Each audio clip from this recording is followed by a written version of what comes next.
I let her borrow my car for a job interview, then a speeding ticket arrived from a city her ex lives in.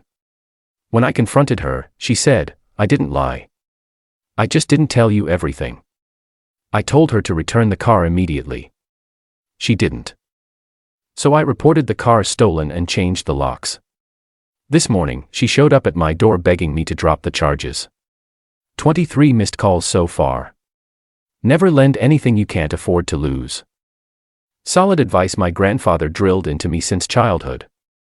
Wish I'd remembered it 3 weeks ago. Let me back up a bit. I'm Mike, 38, divorced for 5 years, no kids. I own a small plumbing business in Denver. Nothing glamorous, but it pays the bills, and I've got 6 good guys working for me. Met Jennifer, 35, at my buddy's 4th of July barbecue last year. She had just moved to Colorado from Florida after her own divorce.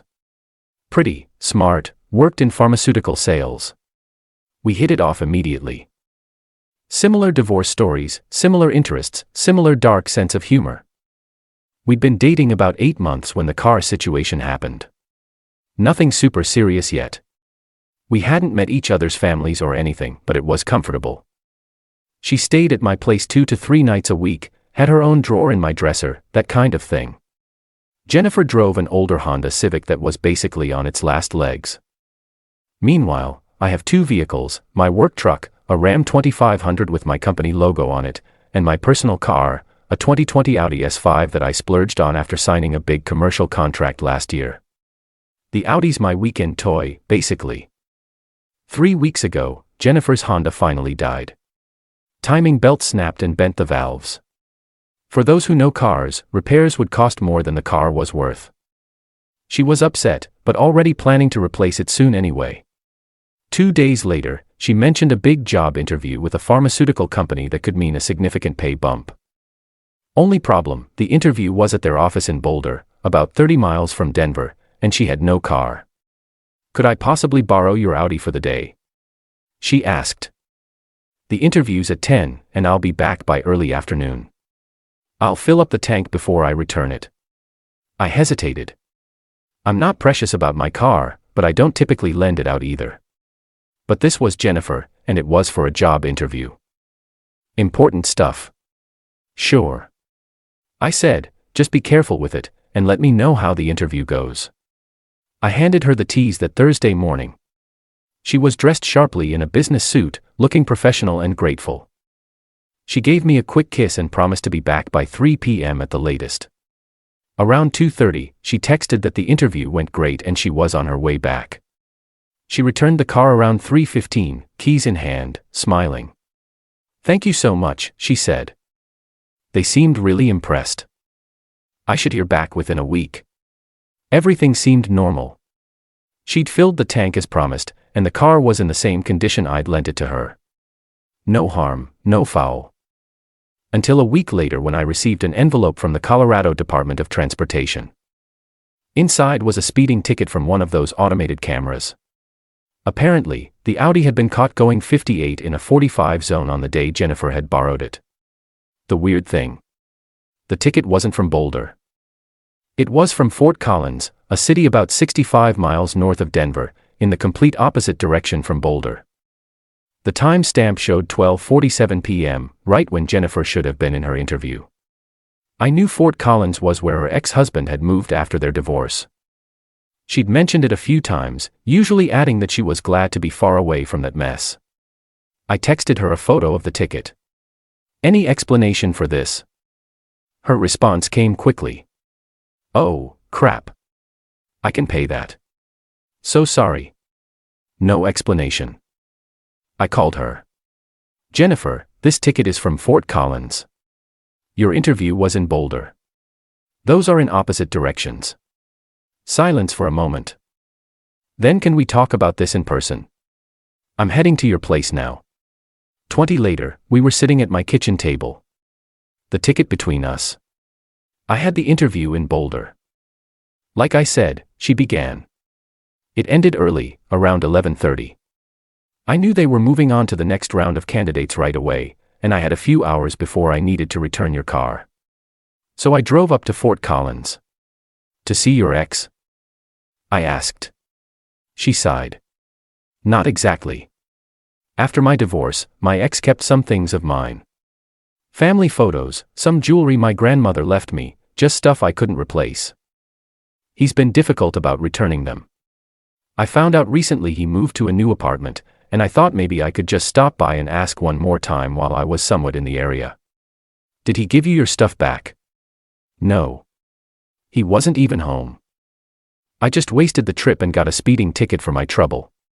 Something felt off, but I couldn't quite put my finger on it. Why didn't you just tell me this in the first place? She shrugged.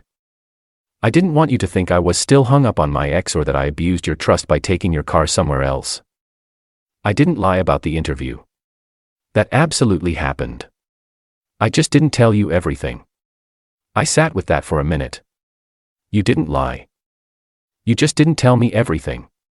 Exactly. She said, seeming relieved. I'm really sorry about the ticket. I'll pay it, of course. I nodded, still uncomfortable, but willing to let it go. Everyone has complicated ex situations. Maybe she really was just trying to get her family photos back. The next day at work, something still bothered me. I pulled up the ticket again and looked at the exact location of the violation, Timberline Road. Out of curiosity, I plugged it into Google Maps. The camera had caught her just 2 blocks from an apartment complex called Timberline Apartments. On a hunch, I searched property records for her ex-husband's name. Sure enough, he had a unit at Timberline Apartments. She hadn't been randomly driving through Fort Collins. She'd been right at her ex's place. That night, I asked her about it. You said your ex wasn't home when you went to Fort Collins. That's right, she said, not looking up from her phone. The speeding camera caught you 2 blocks from his apartment complex. Now she looked up. You researched where my ex lives? The ticket showed the intersection. I was curious. Her expression hardened. What? You don't trust me now? I'm just trying to understand why you're not being completely honest with me. Did you see your ex that day? She stared at me for a long moment, then sighed. Fine. Yes. I saw him. We had lunch. I've been trying to get my stuff back like I told you. I thought meeting on neutral ground might help. It didn't. Happy now? I wasn't happy, but I appreciated the honesty. Why not just tell me that from the beginning? Because I knew how it would sound. Hey, can I borrow your car for a job interview? And oh, by the way, I might also use it to go see my ex-husband. Would you have been okay with that? I don't know. I admitted, but I definitely would have preferred that to finding out like this. She seemed to soften. You're right. I'm sorry. It was a one-time thing, and it won't happen again. I wanted to believe her, but something still felt off. The next day, I called the pharmaceutical company in Boulder where she supposedly had her interview. The receptionist confirmed they had no record of a Jennifer Mitchell interviewing the previous Thursday. That night, I confronted her again. This time, her story changed completely. Okay. There was no interview, she admitted. I needed to see my ex because he's been harassing me about money he claims I owe him from the divorce settlement. I didn't want to tell you because it's embarrassing. I'm sorry I lied, but I didn't think you'd let me borrow your car to go see my ex. You're right. I said, my patience wearing thin. I wouldn't have because apparently I can't trust you to be honest with me. I didn't lie about the important stuff. You lied about why you needed my car in the first place. We argued for nearly an hour before she finally left. Both of us needing space to cool down. 2 days later, on Saturday morning, Jennifer texted me. Can I borrow your car again today? My friend Melissa needs help moving, and she's counting on me. I'll be completely honest this time, just helping a friend move some boxes. I'll have it back by 6. Despite my better judgment, I agreed with clear conditions. Be back by 6 p.m. sharp, no detours, and I need it for a client meeting tomorrow morning, so it has to be here. Thank you. I'll be super careful and have it back by 6, promise. I handed her the keys at 10 a.m. 6 o'clock came and went. No, Jennifer. No car. I texted her at 6:15. Where are you? You were supposed to be back by 6. No response. 7 p.m., I called straight to voicemail. 8:30 p.m., I called again. Still voicemail. I texted Melissa, whom I'd met a couple of times. Hey. Is Jennifer still with you? She borrowed my car to help you move and was supposed to be back hours ago. Melissa's response made my stomach drop. What? I haven't seen Jennifer in weeks, and I definitely didn't ask for help moving. I'm still in the same apartment. By 10 p.m. with no response from Jennifer, I was oscillating between worry and anger. What if she'd been in an accident? But the complete radio silence, combined with the lies about why she needed the car, pointed to something else entirely. I tried using the Audi Connect app to locate my car, but Jennifer must have turned off the ignition system that allows tracking. I left one final message. Jennifer, I'm giving you until midnight to return my car or contact me, or I'm reporting it stolen. Midnight came. No car, no call, no text. At 12:15 a.m., I called the police and reported my vehicle stolen. I explained the situation honestly. I had lent the car to my girlfriend with the explicit condition it be returned by 6 p.m. She was now 6 hours overdue, completely incommunicado, had lied about why she needed it, and the person she claimed to be helping confirmed that was also a lie. The officer took my statement, and the Audi was entered into the system as stolen. He advised me to change my lock since Jennifer had a key to my place. I did so first thing Sunday morning. Around 9 a.m. Sunday, my phone rang, a local number I didn't recognize. Hello. Is this Michael Crawford? A professional-sounding female voice. Yes. It is. This is Officer Teresa Rodriguez with the Denver Police Department. We've recovered your vehicle, sir. It was involved in a traffic stop in Loveland last night around 2 a.m. Loveland, another city near Fort Collins. Is it damaged? I asked. No damage, sir. The driver, Jennifer Mitchell, was arrested for possession of a stolen vehicle. She claims you lent her the car, but our system showed it as reported stolen. I did lend it to her yesterday morning.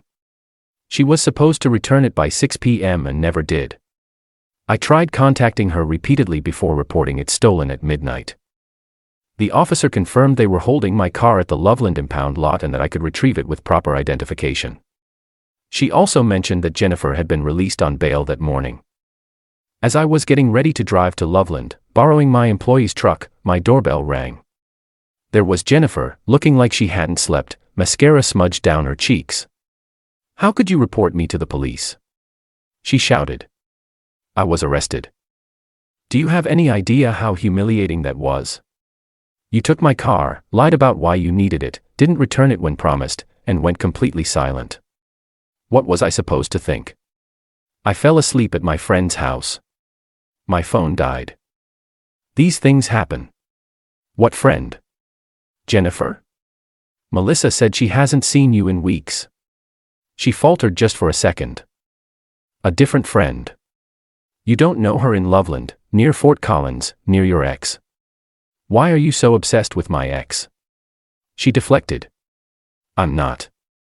I'm obsessed with the truth, which you seem incapable of telling. Why were you really in Loveland at 2 a.m. with my car? She tried a different approach, tears forming. Please, Mike, you have to drop the charges. This could ruin my life, my career. Please, I'll do anything. I didn't press charges. The police did after you were found with a car reported stolen. But you can tell them it was all a misunderstanding. Was it? You lied about why you needed my car. Twice. You didn't return it when promised.